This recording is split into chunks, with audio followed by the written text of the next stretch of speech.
Welcome to Being Scared, where relaxation meets horror. On my channel, you are first and quality is second. You will not hear any mistakes in my videos, and I take extra time to make sure the sounds are balanced and that your experience is the best it can be. I also only include 3 mid-roll ads in my videos, after story number 1, story number 2, and 1 more ad after story number 3. This way we get them out of the way fast, and you can enjoy the rest of the video completely ad-free. In this video, you will hear some insane true stories. A short story of a psycho working in a hospital, a terrifying shark encounter, and more. One last thing before we begin. Please do me a huge favor and like the video for me so that it will get recommended to more people. Now, let's begin.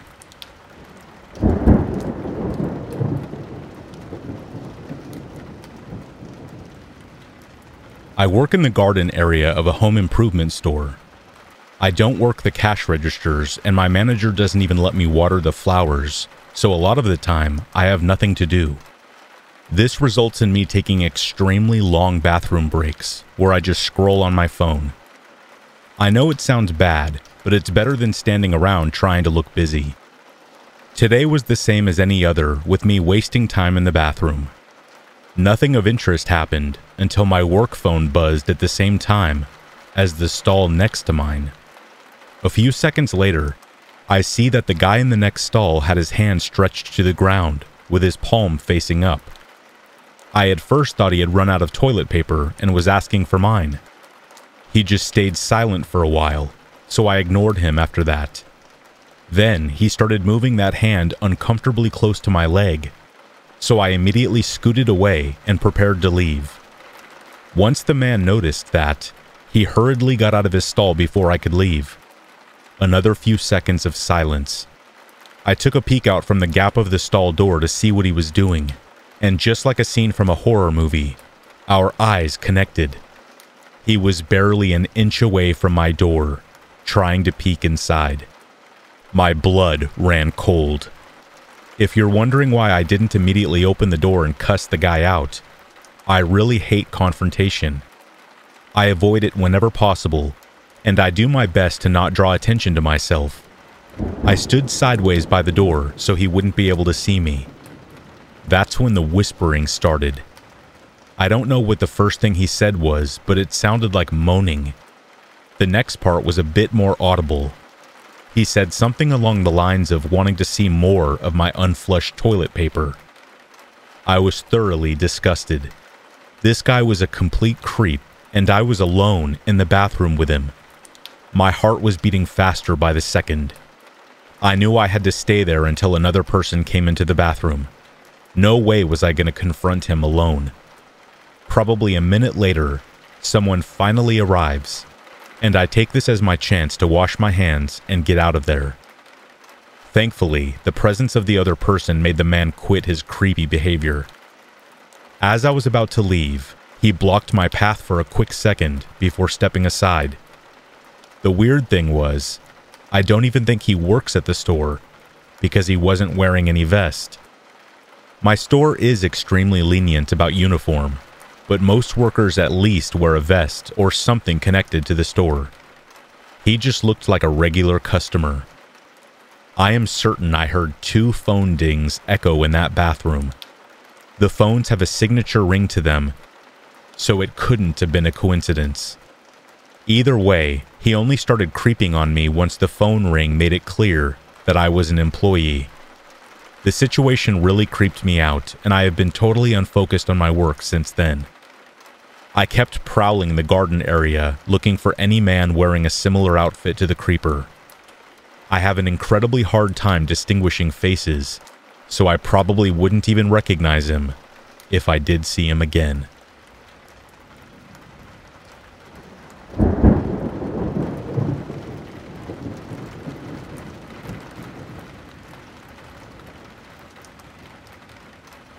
This happened in late October of last year in Ottawa, Ontario.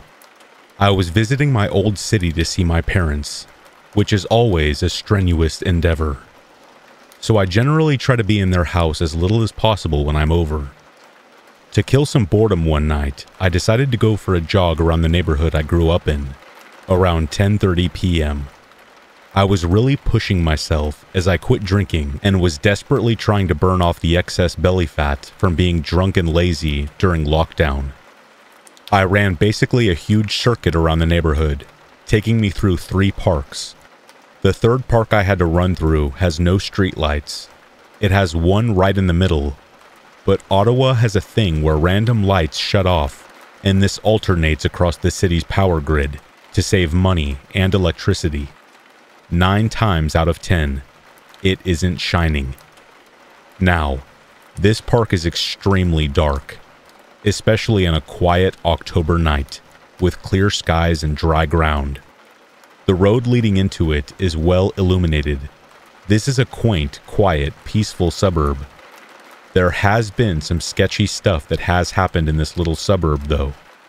For example, just a 6-minute walk from my parents' house was one of the biggest drug busts our city has ever seen.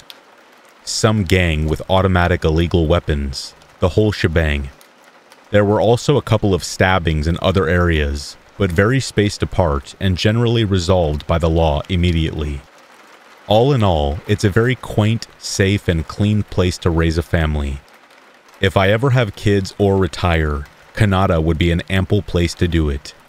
I have never once felt unsafe, especially in the neighborhood my parents lived in, as it's full of some very nice houses. Through the darkness, I entered the park and passed through the first part of it, which is a play structure meant for little kids. Pretty much just a wooden mini house that's next to a bouncy spring. This leads to a bigger part of the park with a basketball court, jungle gym, and a much larger play structure with a big green triceratops made of plastic in the sandbox. All this eventually leads to a path that runs behind my old elementary school. At the end of this path is my street. I almost finished my run, running through the dark, spooky park, as I have passed through hundreds of times before. Now, I got into the habit of falling asleep to creepy stories and have been watching a lot of horror movies lately. As I'm breaking into the blackness from the adjacent street, leading into the park, I am on the fence about taking a break and walking, but I remember I was trying to push myself.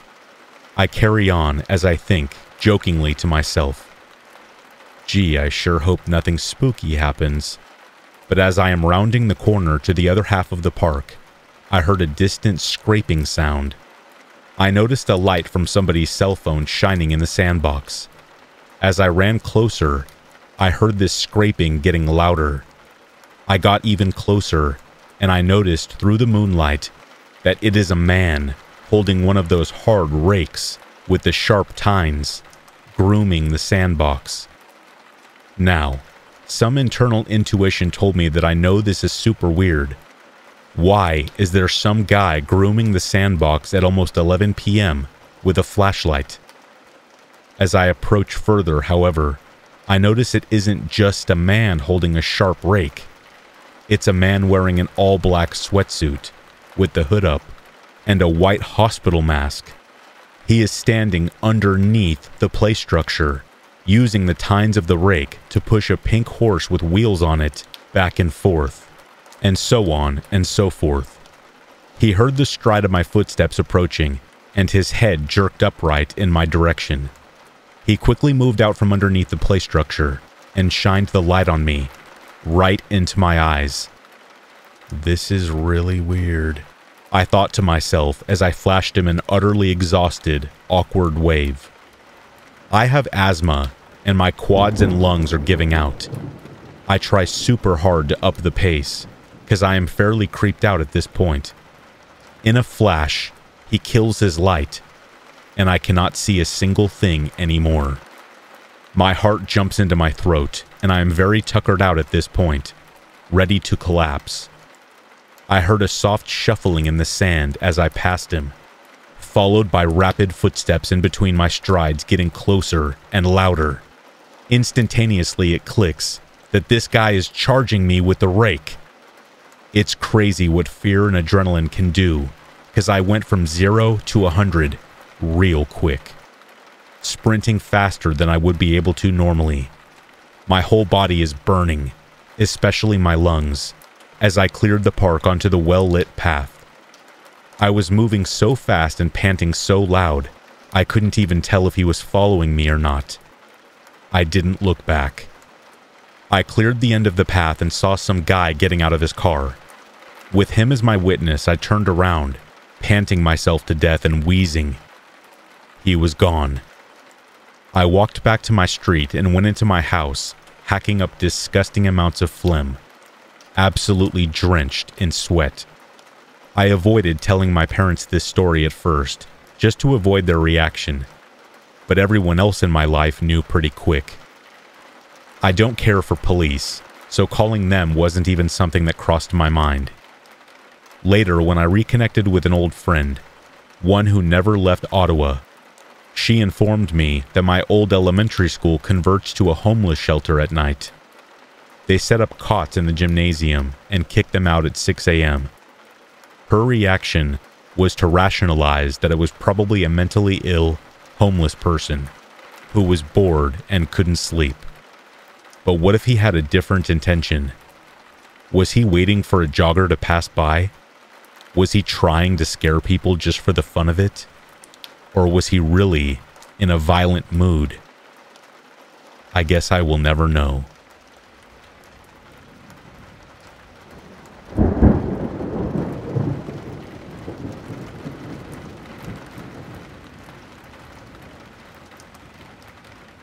I have been working for an independent hotel for just over 4 years now.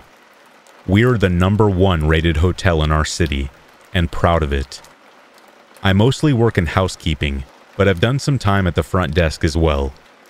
I love my job and have always said that my bosses are great. Now, being a housekeeper, I have seen some things. I have seen a room where someone snuck in their dog, kitten, and chicken. We don't allow pets. I once had a room that I was cleaning as a stayover that had tripods set up around the bed, professional camera equipment cases, an adult-sized pacifier, on-site, and XL-sized children's diapers. The 2 people that were in that room were in their early 20s. I even had a room once that we had to call the cops on for a raid because we found drugs. They found a lot of drugs and weapons in that room. Today is the first time I have ever actually felt scared to be in a guest's room. As I'm working on a room that's already been vacated, a man in the next room over catches me at my supply cart. He is set to be staying for several days and tells me, "You can go ahead and clean my room now. I'm going down for breakfast." Excellent. I love getting my stayovers done early on. It makes things easier for the people working laundry the sooner we get the dirty laundry down to them. So, I pop over into his room, opening it up and propping the door open with a stopper, like we always do. The first thing I notice is that he has around 20 prescription bottles lined up on one of the 2 beds, along with insulin and needles. I'm nosy, I'll admit it, and I wanted to see what he was on. Oddly, it was only 2 different types of medication for all 20 bottles. About 2/3 were a diabetes medication, and the rest were a cholesterol medication.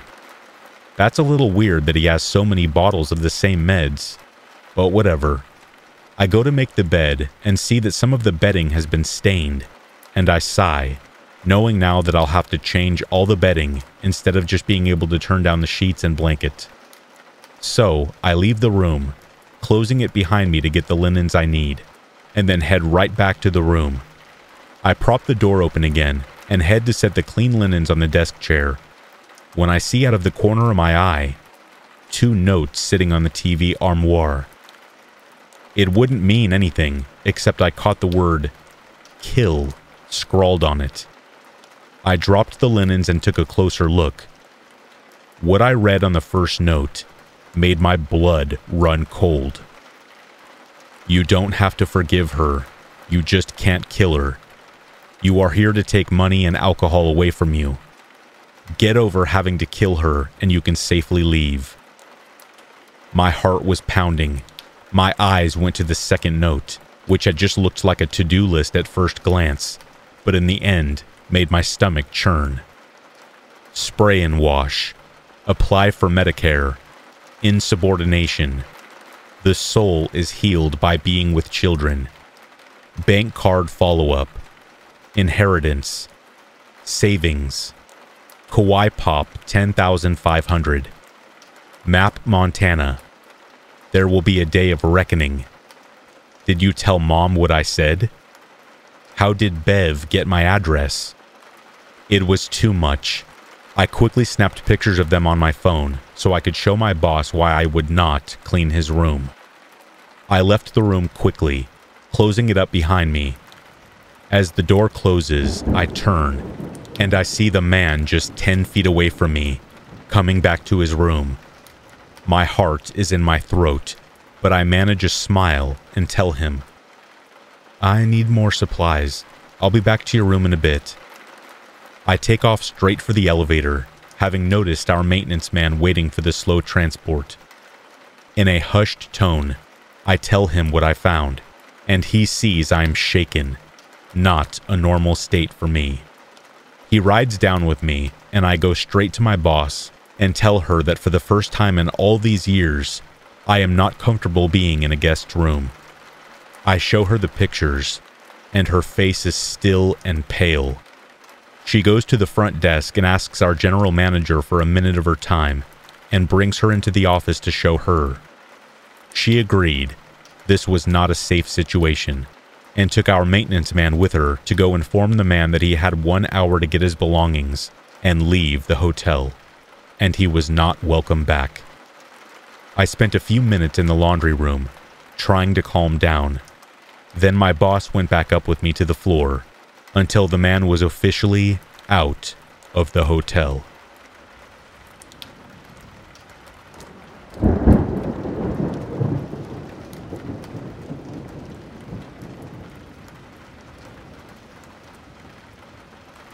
I was 12 years old. It was the summer between grade 6 and grade 7. My family had rented this really awesome cottage by the ocean in Prince Edward Island. Big cottage with a jacuzzi, a field of fresh barley growing in the backyard, which, if you walked to the end of the field, there was a little wooden path that took you into kilometers worth of our own private beach. It was easily one of the nicest cottages I ever stayed at. Prince Edward Island is a beautiful province too, by the way. Definitely go if you have the chance. I remember asking about sharks in the water to my parents, and they just laughed and told me to worry more about jellyfish, because the water is too cold for sharks, but there are a few jellies that can get you in the shallows if you aren't careful. They aren't aggressive though. The beach we had was really cool. So many types of crabs and jellyfish that are actually fun to play with, all just sprawled out for kilometers of beautiful red sand decorated with tide pools. When you finally walk all the way out to the ocean in low tide, you could continue walking for miles through the surf. Unfortunately, I found this out soon enough. It was a normal day at the beach with my family, filming videos and exploring. My brother and I ditched our parents and decided to go for a swim. The water in this beach was about as warm as the Atlantic water gets. I swear, in the more shallow water, it felt just like a public swimming pool on a very hot day. I was wrestling my brother for a bit. I slapped him in the back, performing what we called a 5-star. He got upset and started throwing me around the water. He then threw a jellyfish at me, stinging me in my chest, and threatened to pee on me, where I then threw the jellyfish back at him, and a jellyfish fight erupted. My parents had reconvened to our location on the shore, and motioned to my brother and I that they had brought lunches. "Later," my brother said to me while making an L on his forehead and making a face. My parents called me over, but I wanted to keep swimming. This water was barely up to my waist, so I kept walking further out to get to where it became deeper. I kept walking out until the water was just up to my nipples and started doing a front crawl. I did a couple backflips underwater and bobbed up and down a bit. I then decided I was cold and turned to head back to the shore. What I thought were seabirds turned out to be my family hooting and hollering for me to come back. They looked like tiny little specks off in the distance. I could barely make out that my dad was waving his arms in the air. This instantly freaked me out because I had no idea I traveled that far in such a short amount of time. Being a 12-year-old child, I had no idea anything about undertows or riptides. I just knew I had to get back to shore like my life depended on it. Because it did. The resistance of the undertow was fierce. Having gone surfing since this incident, I now know if you are caught in a riptide, to remain calm and swim parallel to the shore until you get out of the riptide. That simple. I did not know this at the time. Full panic ensued. Thank my lucky stars, in my panic, I ended up splashing myself out of the current. This was because I was a bad swimmer. If it kept taking me further, I would have definitely drowned, and the water was becoming deeper. The undertow at my feet was still very strong, although manageable enough to slowly move through, creating lots of resistance and making me work extra hard. Almost drowning is quite the workout. I knew I was slowly but surely making my way back to shore. My parents saw that I was heading back, so they continued to eat lunch. I was becoming exhausted, just trying to march and swim my way back into shore. I was still very far away when something forced me to stop doing everything I was doing and listen to the sound of my pounding heartbeat. Something slippery and soft brushed up against my leg. I looked around, tried to make out the ocean floor below the waist-deep water I was standing in, still fighting the waves. There was no seaweed below me. Must have been a jellyfish or some sort of fish. I tried to reassure myself as I began moving forward again. As I am thinking this and trying to make out what's underneath the waves, I thought I saw a shadow in the water. A wave obstructed whatever it was, and before I could even think about anything, I felt the force of that same slippery sensation slide across my entire body. Something was in the water with me, and it was gigantic. Soft, but gigantic and terrifying at the same time. I could barely breathe, I was so shook. In some fit of hysterical panic, I started trying to swim away as fast and explosively as I could. First, front crawl, but switched to a backstroke to see behind me before I pretty much had an asthma attack and was forced to stop. I could barely breathe properly and was shaking with fear. I remembered in school that sharks have a sort of ESP and can sense fear. They respond to panicking humans like they are wounded prey. I kept scanning all around me. I could barely see anything through the waves until the sun poked out. Inside a particularly big wave was a giant, black, 10 to 12 foot long sea monster. It swam diagonally in my direction so fast, it was like it almost vanished into thin air. I was still far from the shore. I decided to slowly walk 1 foot at a time, planting my feet and fighting the undertow. I was still in waist-deep water. I remembered on Shark Week that sharks can swim at 40 kilometers and most shark attacks occur in waist-deep water. I thought a wave looked like a shark fin, and I immediately shifted position to face my demise. Then I noticed, in this level of fear, almost every wave looks like a shark fin. As I looked around frantically, the sun went behind another cloud, removing the glare. And I swear, about 10 feet away from me was a dark shadow twice my size. I froze as it disappeared out of sight again. I did a 360 and couldn't see it anywhere. The same level of fear took over me, where I decided to stop taking my time and start backstroking as fast as I could, like some sort of water strider insect. I had seen Jaws at this point in my life, and every time my legs would kick together, a little V of wake would form on the water surface, looking almost exactly like the shark nose as it is surfacing the water and attacking people. Periodically, I would abandon swimming altogether and start screaming and kicking my legs viciously in front of me in the hopes that I get its nose. I wasn't even sure if it was around me anymore in hindsight, but at that very moment, that shark was going to bite my balls off any second. My heel brushed something again and again. I was scraping bottom. The water level was now down to my knees. I stood up and sprinted as fast as I could to shore. I kissed the sand as I got out of the water. My parents began scolding me about going out that far, telling me about riptides, etc. Great. Now they tell me, I thought. I was shivering, shaking, utterly exhausted, and so emotionally and mentally rattled, I just disassociated and said nothing as they gave me crap. I did not tell my parents or my brother about any of this. My brother could be a huge jerk, and I almost knew for a fact that none of them would really believe me. I could hear them already. "There's no sharks in these waters. It must have been seaweed." My brother making chicken gestures at me. I saved myself the trouble.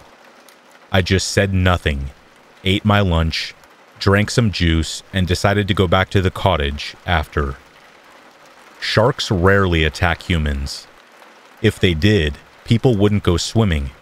Beaches in Florida would be a bloodbath of slaughtered surfers. It's even more rare to find big sharks in Prince Edward Island. That isn't a lie. My parents reassured me repeatedly on the road trip down and after getting to the cottage that you will never find a shark in the Maritimes because the water is just too cold. Any sharks you see will be super small and restricted to the Gulf and very shallow bays. As we were driving to another beach days later, the radio DJ gave a shout out to the largest white shark ever recorded.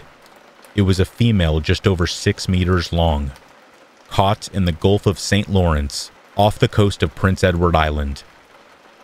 I decided to stay dry and catch some sun that day.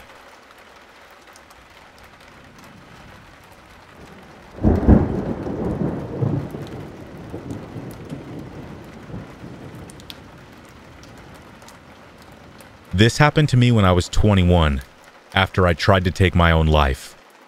I woke up in the hospital in the middle of the night to a nurse saying he needed to replace my IV. He jabs me 2 or 3 times, but doesn't hit a vein. So I ask if he can get someone else to try. He says no and keeps going. As he is doing this, he is pushing and wiggling the needles around under my skin, saying he is trying to get the vein. By the 7th or 8th needle, it registers that he is intentionally trying to hurt me. I ask him, "Why are you doing this?" He just says back, "It's your own fault that you're here." I was too weak to fight back, and it was in the middle of the night. There was no one else around I could call out to. I have no idea how many times he ended up puncturing me in the end. The next day, a different nurse was taking out my IV. She was horrified because she said it was the biggest needle she had ever seen using on a living patient. Not sure why you would use needles on a dead patient, but that's what she said. A lot of people shrug this off when I tell them about it, but it was so terrifying being alone, helpless, and knowing that the person who was supposed to care for you hated you and wanted to cause you pain.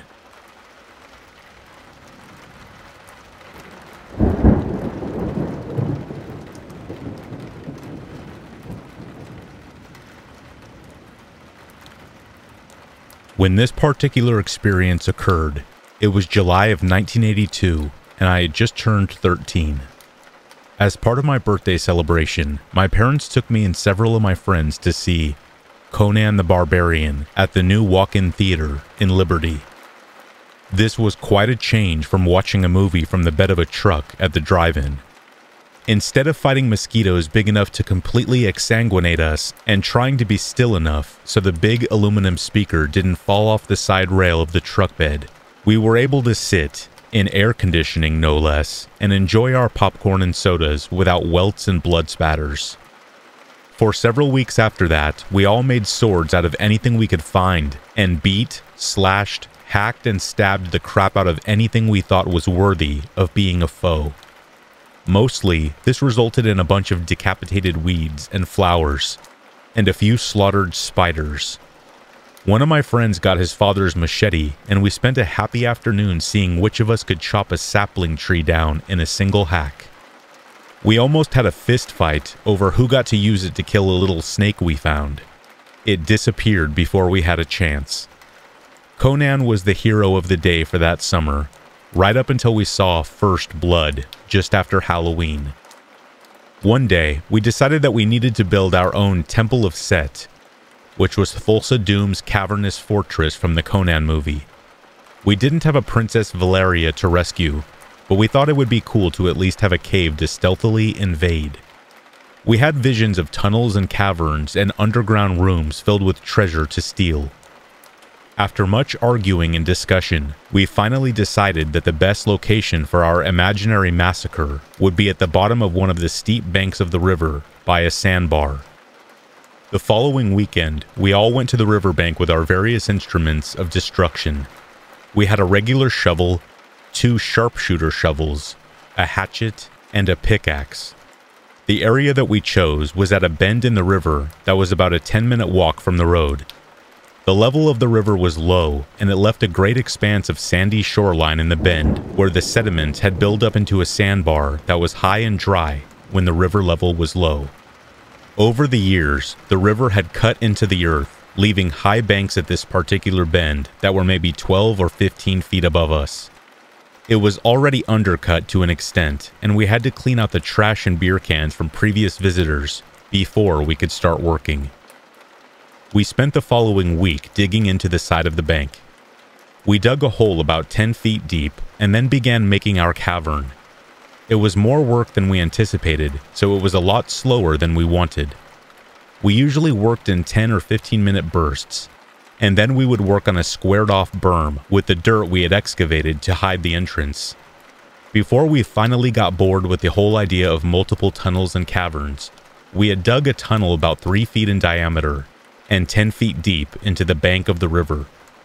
At the end of the tunnel, we had dug out an area that was more of a small room than it was a cave. We made the floor as level as we could in an area that was about 10 feet on each side. The top of the ceiling was probably 8 feet from the floor. We finally stopped at that height because we ran into roots from the trees on the top of the bank, and we were tired of trying to expand it because we kept getting dirt and grit into our eyes and mouths. We thought the end result was awesome. We dug little alcoves into the walls and put candles in them to provide lighting. It went from our own version of the Temple of Set to a little clubhouse. It was really cool inside there when the weather was hot outside. It was even better when the candles lit up the area in a horror movie type of light, and you looked up. You could see the roots hanging down. We were all pretty proud of our accomplishment. We built the berm at the tunnel entrance up to about 6 feet high and made the outside look like it followed the natural slope of the sandbar. The end result was that if you were to walk along the shoreline and weren't actually looking for it, you would more than likely have walked past it without even noticing. This became our home away from home and provided us with hour upon hour of fun and entertainment. We even camped out there a few times that summer. One weekend, we found that our little hidey hole had been used by someone else. When we crawled into our cave, we found several beer cans and a blanket and a pair of socks. Evidently, some of the older teens in the area were using it too. We spent that day discussing booby traps and other means of discouraging the invaders from using our cave. But we finally decided that if we did anything to protect our cave, it would probably result in someone destroying it. Over the next few weeks, we found more beer cans, cigarette butts, a crushed pack of Camels that was empty, a styrofoam cooler without the lid, a frisbee, and a keychain with 3 or 4 keys on it. We put the styrofoam cooler upside down in the middle of the cave and left the keys sitting on it. The next time we returned, The keys had been replaced with a Budweiser that we all took turns sampling, and a new box of candles. We had a lot of adventures in the cave that summer. We were Conan in the temple, we were Rambo in the mines, and it was the Castle of the Crystal from The Dark Crystal. Then, one day, we all met at the cave to find that part of the ceiling had collapsed. An area about the size of a big tractor tire had fallen, leaving even more roots showing. We got an old galvanized tub that was about the size of a turkey pan, and tied a piece of clothesline we had liberated to each handle, one leading inside the cave and one to the outside. Me and Jerry would pull the tub out and empty it after Terry and Bobby filled it inside the cave. After it was empty, they would pull it back inside and fill it again. We were about halfway finished when we heard the laughter. At first, we thought it was whoever was using our cave when we weren't. We were a little excited to see who it was, but then we heard the voices that went with the laughter. It was Bubba Hain and his brother, Henry, and a couple of their friends. They were the bullies of our area. They were notorious for being the local toughs. They all walked around with their elbows cocked back and their chests puffed out. They all smoked and talked with language that would have caused me to get beaten half to death, and my mouth washed out with dish detergent if I had ever been caught using it myself. Bubba was 19 or 20 and had been in jail several times. He was mean and quick to fight, and it didn't matter if you were half his size. He terrified all of us younger kids. We debated crawling into the cave and keeping quiet until they passed us by, but if they knew about the cave, then we'd only be caught without anywhere to run. So we took off running in the opposite direction of the voices. We climbed up the bank around the bend and circled back to watch from the top of the bank, where we were safe and able to run if necessary. As we watched from our elevated vantage point, they came around the bend. Bubba and Henry were pulling a small aluminum boat through the water with a rope tied to the loop in the front. The boat had an ice chest and several flathead catfish laying in it among empty beer cans, and they were talking about finding more fish. Evidently, they were planning to have a big fish fry. Walking along in the front of them were Gerald and Ricky, also known for being less than friendly. They were both walking in the water about chest deep along the far side of the riverbank. They were all wearing cut-off shorts and drinking beer.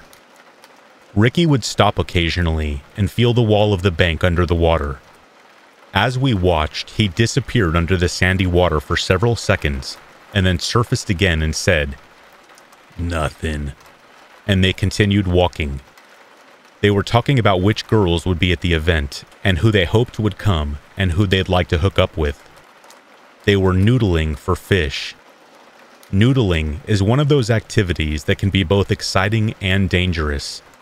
The way it works is you look for where a catfish or natural erosion has made a hole in the bottom of the riverbed, usually on one side or the other, as the current isn't as strong there. The person doing the noodling will stick his hand into the hole and feel around for a fish. If a catfish is there, it will think the hand is a smaller fish, and therefore food, and try to eat it. When the catfish has your hand in its mouth, you grab it by the lower jaw or through the gills and pull it out. Obviously, any catfish with a mouth big enough to engulf your hand is a good-sized fish, ranging in size from 20 to 60 pounds on average.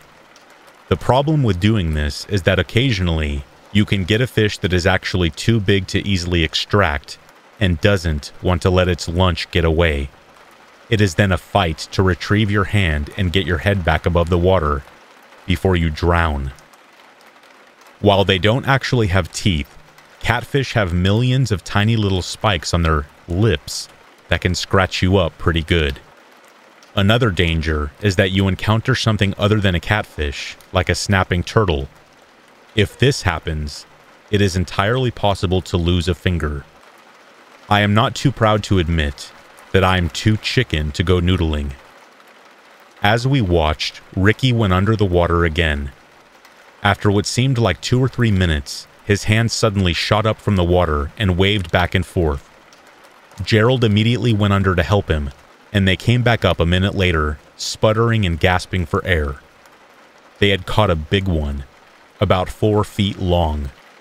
Henry and Bubba pulled the boat over to them, and they all wrestled the fish into the boat with the others. They congratulated each other and toasted their fortune with a fresh beer. After a few swigs, they continued on their way. Eventually, they were out of sight, heading toward the more populated areas of the bottom where they lived. We didn't think they would be coming back, so we jumped back down and continued our work. Bobby realized that they had walked right by our cave and didn't even notice. That was just fine with the rest of us. About 5 minutes after we had started working on the fallen dirt again, we heard screams and shouts from the direction where Bubba and his friends had gone. They were sounds of fright. We forgot about getting pounded on and ran around the sandbar to the direction of the screams. When we saw Bubba and his friends, they were on the opposite side of the river than before, and the boat was floating downstream toward us. Terry caught the line as it passed, but he wasn't strong enough to stop it, so Jerry and I grabbed on too, while Bobby waded into the water and pushed it from behind. We all figured that our helping gesture would make us immune from any bullying for at least a little while. As we walked the boat back to them, Gerald was actually getting sick in the sand, and Ricky was retching. Bubba and Henry were both white as a bedsheet, and were walking back and forth, hugging their arms in tight against their chests, as if they were freezing. They saw us coming to them and immediately went into the tough guy mode with their chests puffed out and elbows cocked. For a minute, I thought we had made a mistake in thinking they'd appreciate our assistance. Henry was the first to realize what we were doing and shouted an enthusiastic thanks and jogged in our direction. He helped drag the boat up to Bubba and the others. We were all apprehensive and ready to take off running, but no one seemed interested in being a bully. I looked to see who got hurt, but everyone seemed to have all their fingers and toes, and there wasn't any blood anywhere. So I asked what happened. Bubba glanced out across the river to the other side, about 60 feet away, but didn't say anything. Henry finally said that they thought they saw a dead body. Gerald turned around, wiping his mouth with the back of his hand, and spit. "They ain't no thinking to it. I had my hand around its damn ankle," he said. "I reached into that hole and felt what I thought was a tail, and pulled on it, and came up with a damn sock and shoe." We all looked at the opposite bank of the river, searching intently for any signs of blood and gore, but couldn't see anything. When we asked where it was, Ricky told us that it was about 5 feet down at the bottom of the big catfish hole. We gotta call the police," Gerald stammered. He kept wiping his hand on his pants. He stooped and gathered a handful of sand and washed his hands with it. Bubba told him to call the police if he wanted, but that he didn't want any part of it. Then he looked at us and told us to forget he was there. He told us not to mention his name at all. Then he and Henry turned around and began walking upstream, toward where everyone lived. Gerald and Ricky looked back and forth at each other. Nobody knew what to do. Finally, Ricky told Gerald to wait and he'd go call the sheriff, and ran off. We all stood there for a minute, half afraid to talk. We knew about Bubba and acted accordingly, but Gerald wasn't as well known to us. We all know who he was and had heard stories, but none of us had ever had any direct contact with him before this. Finally, Terry asked him how it happened and who had screamed. Gerald looked at him with big, bulging eyes, still wiping his hands up and down his pants. I don't think he realized what he was doing. He stared for a minute like he was waiting to see if we were going to make fun of him, but we were all half scared of him and wouldn't have dared to poke fun at him anyway. After a minute, he told us. They were going to have a big fish fry later. They had been out noodling to get more fish, so they'd be sure to have enough. They were planning to get just one more before they stopped. He looked at us and held his hands at shoulder level, palms facing inward, and shook them vigorously. "Just one more," he said, shaking his hand so hard that water sprinkled on us from his wet hair. He told us that he had been walking along, feeling for holes in the riverbed with his feet, when he found the hole. He had gone under and felt around with his hand, when he felt what he thought was a tail. He said that he grabbed it really hard, ready for the fish to try and swim away, when he felt something oozing between his fingers. He told us that he braced his feet and pulled, and it just came up. As he told the story, he mimed all of his actions. He told us that just as it was getting close enough to the surface of the water for him to see how big it was, that he noticed it was white instead of the dark gray color. Then he saw the sock and shoe. That was when Ricky saw it and yelled. Ricky's sudden yell startled Gerald, who thought the leg was alive. They both ran to the boat and told Bubba and Henry what they had seen. Bubba didn't believe him, so he and Henry waded over to the hole and found the body. In their rush to get away from it, they lost the boat. After a minute, we came around the bend, bringing the boat with us. Ricky came back in a few minutes and announced that the sheriff was on his way. They hurriedly removed the ice chest and empty cans from the boat, and Ricky took everything away. After another few minutes, he came walking back with 2 uniformed men. The sheriff listened as the story was told again. He took everyone's name and address and phone number. He went back to his car while the deputy was asking Gerald and Ricky more questions. Was the body a male or female? Was the body white or black? Was it an adult or a child? Are you sure it was human and not animal?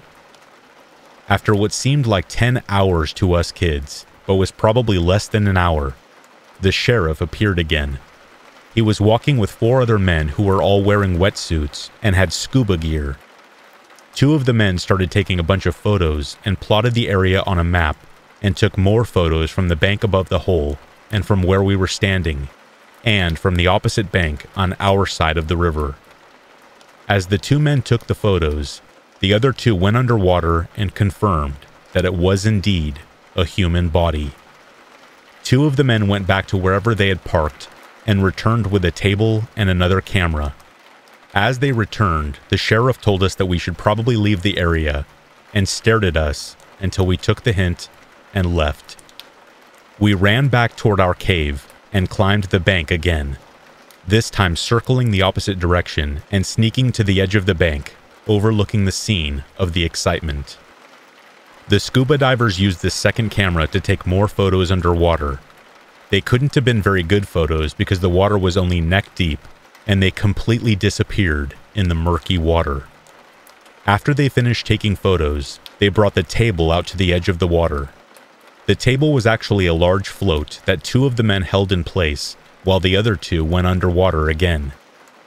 I don't know exactly what I was expecting to see, but this thing they brought up out of the river actually gave me bad dreams for a few weeks afterwards. It was evidently a man. His face was swollen, and his eyes and ears were gone. His belly was huge. He was wearing blue shorts and only had 1 sock and shoe. The thing that got me the most was his color. Gerald had said he was white, but he was actually a dull gray color with darker gray and green mottled spots, and he looked slimy. 2 of his fingers were just bone. His mouth was open, and as they rolled him over onto the float, a bunch of nasty water flowed out. As I watched them walk the float back over to our side of the river, I noticed more and more details. The skin covering his elbows and knees was gone. The part that I thought was sock was actually skin. Evidently, when Gerald grabbed the leg and pulled on it, he had separated the skin and it just slid down the ankle. The part that I remembered most, the part that made me have bad dreams, was his head. No eyes, no ears. His mouth opened and full of who knows what. His facial skin was swollen to an almost comical size. But the skin around the tip of his chin was gone. showing bone. From watching television and reading books, I had expected the body to be locked stiff with rigor mortis, but it wasn't. His arms and legs actually flopped around as though the bones had turned to rubber. The last thing I remember about the man's body was the sight I saw as they carried him off toward the houses. The bottom of the foot without a shoe wasn't wrinkled, and it was snow white. This was the first time I had ever seen an actual dead person. Of course, I had seen countless dead people on television and in the movies, but never in real life. I don't know if that was the reason for the bad dreams, or if it was because of the condition of the body. It was probably a combination of the two. I never knew who he was or how he died. I asked my mother a few days later, and after yelling at me for being down at the river, she said that she had only heard about the police finding a body.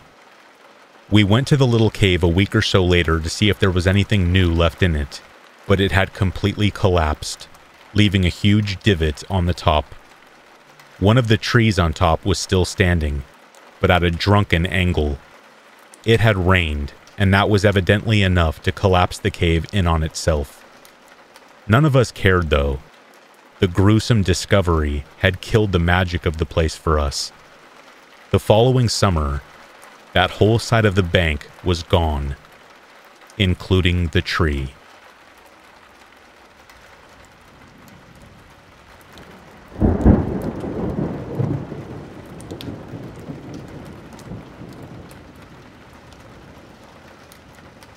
This happened a few years ago when I was about 15 years old. It was a pretty common occurrence at the time for my family and the families of my two best friends to go out for dinner. During one such time, my best friends and I decided that it would be more adult and cool for us to sit away from the rest of our families, and to just eat and chat at a separate table. We were a couple of young teens having a fun time. That's when one of my friends, Jenny, whispered that the guy sitting at the table next to us seemed to be staring at me. I slightly turned my head and realized that he did seem to be looking my way, but I brushed it off. I mean, we were at a restaurant. People looking around seemed normal and innocent enough. As the time progressed, my other friend Gabby also noticed the man staring at me, and we began to get a little more concerned. He had seemed to have finished his food a long time ago, but just continued to sit there watching us. Especially me. The man seemed to be in his 30s, and his expression was starting to creep the three of us out. But we decided not to do anything, in case it was just us overthinking. Eventually the man did pay and leave, and we felt relieved. But as soon as I took my first bite of food, Jenny motioned to me frantically. We were sitting by a window, and as it turned out, the man had left the restaurant, but he hadn't fully left the premises. He was standing outside the window, staring at me. At this point, we realized this wasn't normal behavior, but we also didn't want to alert our families and cause a scene. So we kept eating, but also kept our attention on the window. By the time we were all done with dinner and our bill had been paid, the man was still outside. We were worried he would try something, so we stayed close to our dads on the way out. He followed us as we walked to our cars from a distance, but eventually changed direction and left. The whole ordeal was super creepy to us, but we let it go because it was over, or so we thought. 3 months later, the three of us decided to visit the busy downtown area of our city for fun. We were standing on a street corner trying to figure out where to go next, when I felt Gabby tapping my shoulder. At first, I didn't respond, but when she continued, I looked up, and I felt like my heart stopped. It was the same guy from the restaurant. The restaurant had been nowhere near where we were currently standing, yet somehow, by sheer coincidence, we had ran into him again in a city of huge population. The guy made eye contact with me, and I could tell he recognized us. We immediately walked away as fast as we could, and he started to follow, but after a few minutes, eventually, we did lose him. We tried to then continue on with our plans, and did end up having a good time, all things considered. However, just when we had decided to head back home, we ran into the guy and one of his friends again. This time we were really freaked out. He spotted us again, and this time, him and his friend followed us. Gabby said maybe he won't come after us if we go into a makeup store. We tried that, but nope, they walked right inside after us. At this point, Jenny was ready to call the police, but we decided to try and lose them one last time by ducking into a toy store. We stayed in the store for a while and kept an eye out outside. They walked back and forth for a few minutes looking for us, but eventually they left the area and we decided now was the time to make our move and leave. This time we lost them for good, but the whole ordeal was beyond stressful. The three of us never told anyone else what happened. I still don't know what he wanted from me, or what would have happened if he had caught up to us, but I am glad I haven't seen the guy since. All these years later, my friends and I think back to this incident, and still think about how crazy the odds were to meet the same creep more than once, in two completely different, random places.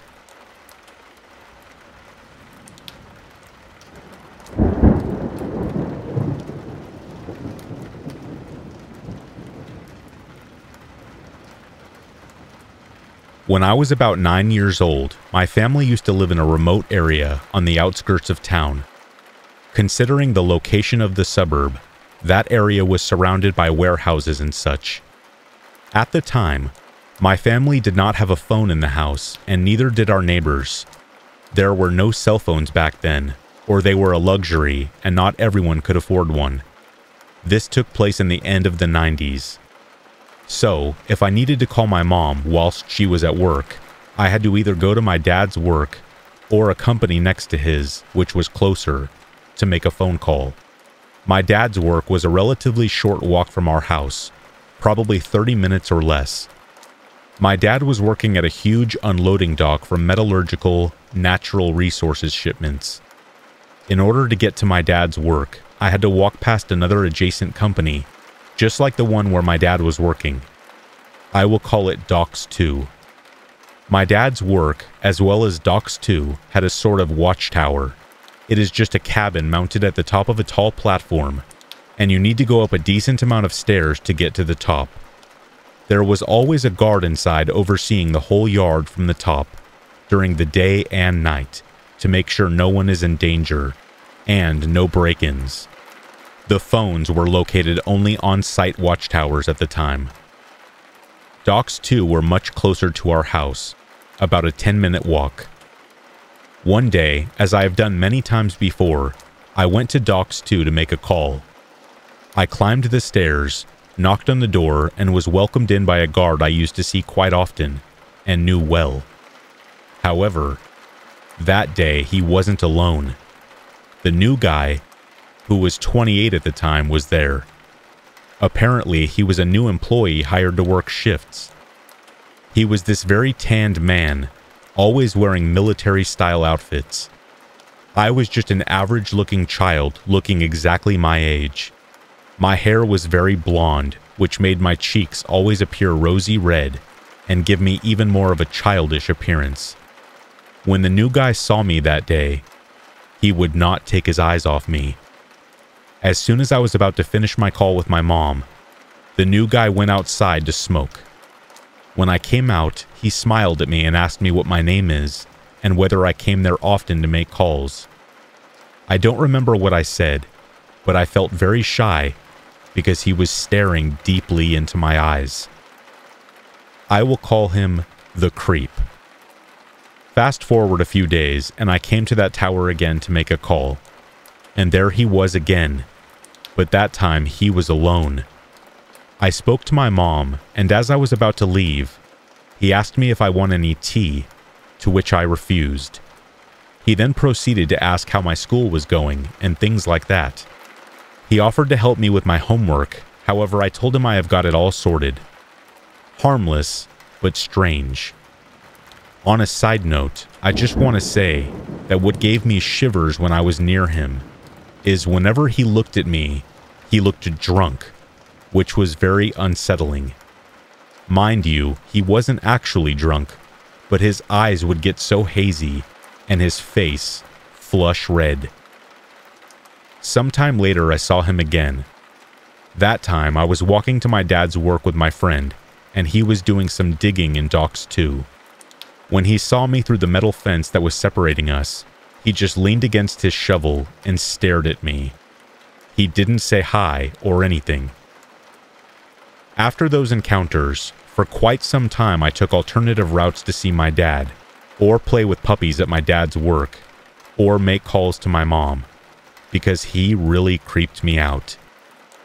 However, one day I had to call my mom urgently. My dad's work phone didn't work, so I had to go to Docks 2 Tower, hoping I wouldn't see him. The creep was there, and oh boy was he so happy I came. He was complaining how I don't come anymore to see him. As I was making a call, he grabbed another chair and sat right next to me, very close.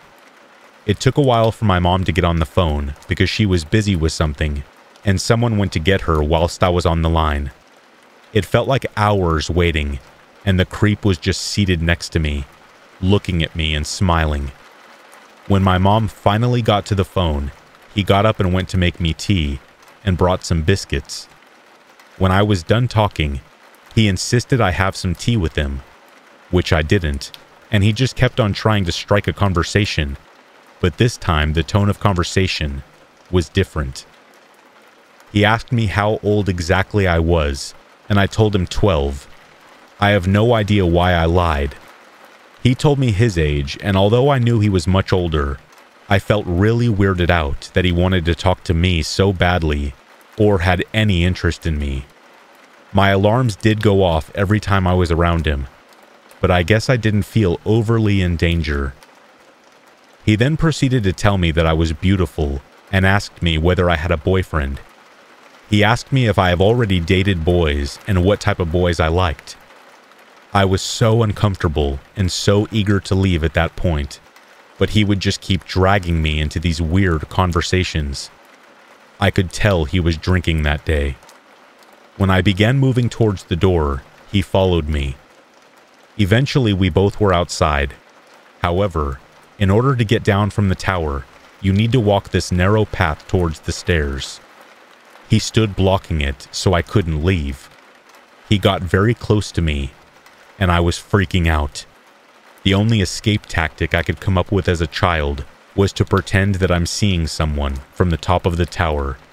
So I began waving my hand at the road down at the bottom and towards houses in the distance, pretending I see someone I know and saying, "Oh, look, that's my uncle, he's waving." The creep looked in that direction, but either didn't care or could tell that I was lying. I kept on telling him that the uncle who waved back is a very big, angry man, and if I don't come down this instance and go home, we both are going to be in trouble. The creep didn't budge. He got even closer and eventually pressed me against the railing. He kept on asking me his weird questions whilst I was terrified to move because I didn't want to move my body against his, if that makes any sense. So I just froze. He asked me if I would go on a date with him and that he is looking for a girlfriend. And at that particular moment, someone was coming up the stairs to the tower, so he let me go, but asked me to come back. I have not told anyone about this encounter at that stage because I was afraid that my parents would get angry. I also felt very embarrassed and thought that people would judge me for what's happened. Sometime later, I was home, and it was around 9 p.m. I know what time it was because it was my bedtime. Suddenly, a car pulled into our driveway. I came to see who it was through the front room window, and I could see it was the creep, but this time with other guys, blasting music in his car and shouting my name. I have no idea how he knew where I lived. He must have followed me one day. My dad was outraged. He asked me who these people were, but before I could even answer, he rushed outside. Apparently, the creep wanted me to go out with him and his friends. My dad obviously refused, saying that I am a child and too young to hang out with them or go out at this time of night, and that if he sees any one of them ever again, he will beat the living heck out of them. So they drove away. I was so upset with my dad that he called me a child in front of them. I think because we lived so far away from everything, I was really keen to make friends, as there were no kids around as such. For a while after that, I had not seen the creep again, or heard of him. A significant time later, I was walking to my dad's work again, and I have completely forgotten about this creep. He was working in Docks 2 with his friends. Maybe those that came with him that night in the car, or maybe these were just his coworkers. I got scared when I saw him, and even though he shouted hi to me, I pretended to not hear it. He said something to his friends, and I remember so clearly how one of his friends exclaimed loudly, "Her?" I guess he told them about me, or his interest in me, but no one expected me to be a child. I looked at the guy that exclaimed. He was staring at me in utter disbelief. He must have been 20 to 25 or so, I think. And the creep was saying something to him. His friends screamed at him, "Have you lost your mind?" Clearly, the creep didn't see me as a child like everyone else did. Fast forward again, maybe half a year later.